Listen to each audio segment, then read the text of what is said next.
of today's leaders? Have these traits changed in the last 10 or 20 years? I think the most essential trait is that they live by moral authority, not by formal authority. Management, in a sense, is formal authority. It comes from above. It's position. Leadership comes from below. When you live by principles that are universal and timeless, and people identify with them, you have moral authority with them. So many managers don't have moral authority, and you'll find that their cultures are disparate, they're broken, they're low trust. And, I mean, you take a Gandhi. Mm-hmm.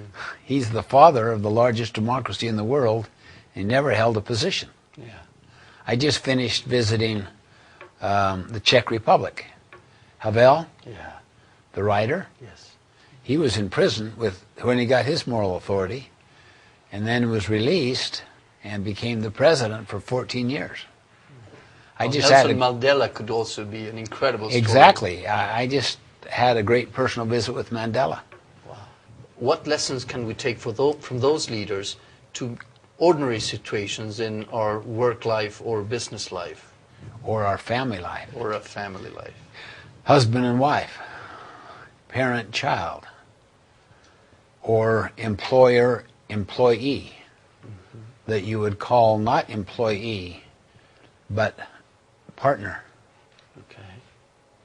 So that you have complementary teams, meaning you build on strengths and organize to make weaknesses irrelevant, okay. through the strengths of other people, like a beautiful music group. And that's what it's like. And then the leader, the so-called boss, is a servant leader. Okay.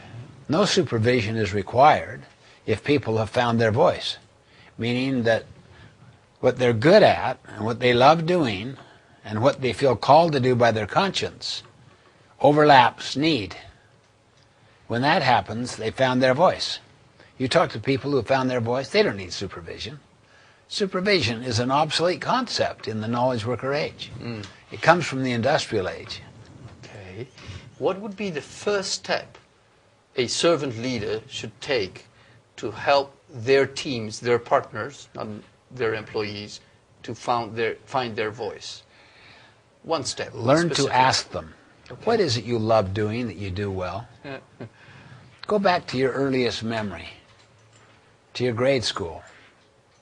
Go through your high school. Go through your work experiences. What did you really love doing that you did well? So look, you're listening instead of telling, okay.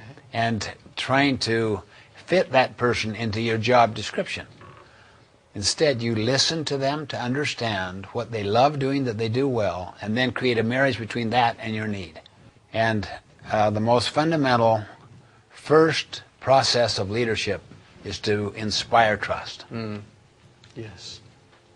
And then that will lead to clarifying purpose, because you've got people involved, you've built a trust relationship with them, you got them involved, they participate in clarifying the purpose. Then you align systems to serve that purpose. Okay. That's a tough one, because systems are deeply embedded inside organizations. Okay. The way you recruit, train, select, compensate, decision make, all these different structures, systems, and processes are so deeply embedded into the way organizations run. Let me go back to trust. Okay. Because building trust, does that imply 5 years? Does it imply 5 months? Sometimes it can be instantaneous. Okay. If, let's say, I'm unkind to you and I acknowledge it and say, that was wrong of me, I apologize. I should not have done that.